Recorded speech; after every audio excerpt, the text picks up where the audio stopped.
دا نن سبا چې موږ پر میډیا ووینو چې څوک یو ورور د یو ورور سره بد کړي وي یا یو پلار د زوی سره بد کړي وي یا زوی د پلار سره بد کړي وي، ټوله به نارې وي ګډ به او د دې کاروبار خراب دی، د دې کاروبار حرام دی، دا فلانی دی او دا فلانی.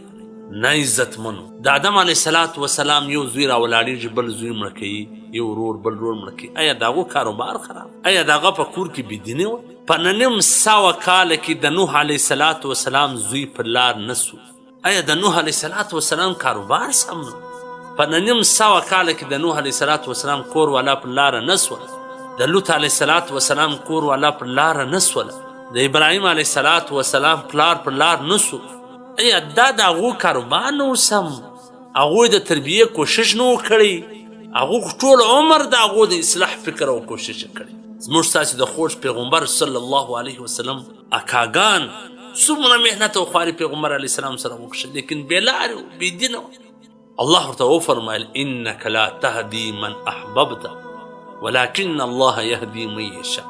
چې ته وغواړې او چاته هدایت کول نه سې کولی، خپل محنت جاري ساته، هدایت به الله ورته کوي. نو که چیرې نیک اولاد صالح اولاد تا ته الله درکړي دي، د الله شکر ادا کوه، والله که دا ستا کمال دی، دا د الله نعمت یې تا ته درکړی، نیکه بیبي یې درکړې ده، اطاعت کوونکې بیبي یې درکړې ده، دا د الله نعمت یې تا ته درکړی دی، والله که دا ستا کمال. که چیرې د یو چا اولاد بې لارې ووینې، د یو چا کور والا بې لارې ووینې، پر هغه سړي باندې ردونه مه کوه، پر هغه اعتراضونه مه کوه. سبا به د خپل اولاد بې لارې، سبا به د خپله کور والا بې لارې سي، څه به کوي؟ پر هر شي باندې اعتماد او بروسه کېدلی سي، پر انسان نه سي کېدلی. صالح زوی به دي خراب سي. نو یو د بل باندې د اعتراض کولو کوشش مه کوئ. تا ته الله نیک صالح اولادونه درکړي دي، د الله شکر ادا کړه، دا ستا هېڅ کمال دی.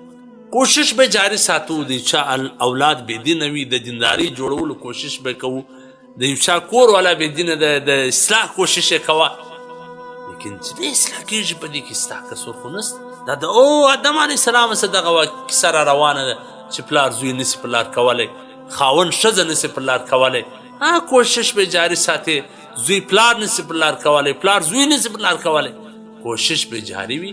نور د اصلاح ورکول والا ذات څوک؟ الله دی. که الله اصلاح کوي شکر د الله ادا که، که د چا دا نوي اصلاح پر هغه باندې ډېر ردونه اعتراضونه مه کوه. حضرت امام محمد القرازي رحمه الله فرمایي چې د مؤمن بنده د سترګو لپاره د دې څخه بل ستر یخونکی خوشحالونکی شی نسته چې هغه خپله میرمن او اولاد د الله پاک په اطاعت کې ووي.